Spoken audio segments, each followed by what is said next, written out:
For President Barack Obama, expanding U.S. influence in Asia is more than just countering China or opening up new markets to American businesses. It's also about building his legacy. Fresh off re-election, Obama will make a significant investment in that effort during a quick run through Southeast Asia that begins Sunday. In addition to stops in Thailand and Cambodia, the president will make a historic visit to Myanmar, where his administration has led efforts to ease the once pariah nation out of international isolation. The trip marks Obama's fourth visit to Asia in as many years. He kicks off his schedule in Bangkok. With a second term now guaranteed, aides say Obama will be a regular visitor to the region over the next 4 years as well. Continuing to fill in our pivot to Asia will be a critical part of the president's second term and ultimately his foreign policy legacy, said Ben Rhodes, Obama's deputy national security advisor. The president's motivations in Asia are both personal and strategic. Obama, who was born in Hawaii and lived in Indonesia as a child, has called himself America's first Pacific president. The region gives him an opportunity to open up new markets for U.S. companies, promote democracy and ease fears of China's rise by boosting U.S. military presence in areas. The president, like many of his predecessors, had hoped to cement his foreign policy legacy in the Middle East.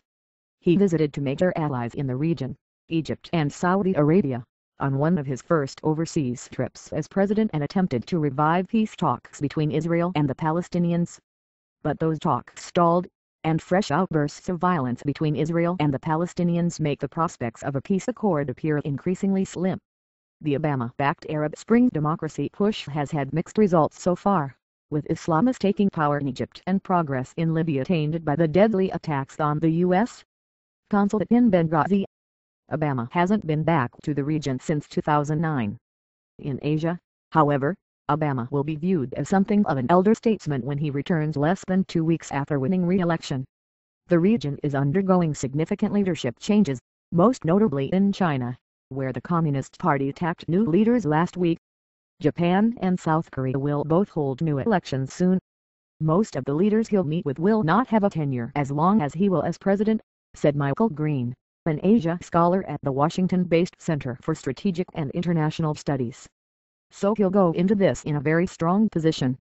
The centerpiece of Obama's Whirlwind Asia tour is his visit to Myanmar.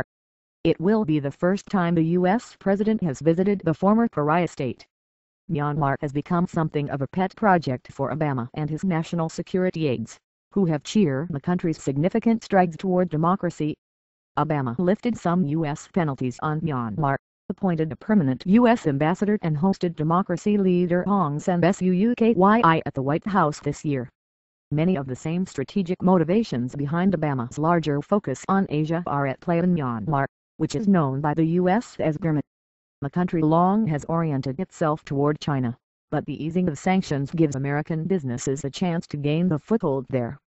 It's also an opportunity for the Obama administration to show other nations in the region, and elsewhere in the world, that there are benefits to aligning with the U.S. Still, there's little denying that history has been a draw for Obama's team when it comes to its dealings with Myanmar. That's led to criticism from some human rights groups that say Obama's visit is premature given that the country continues to hold political prisoners and has been unable to stem some ethnic violence.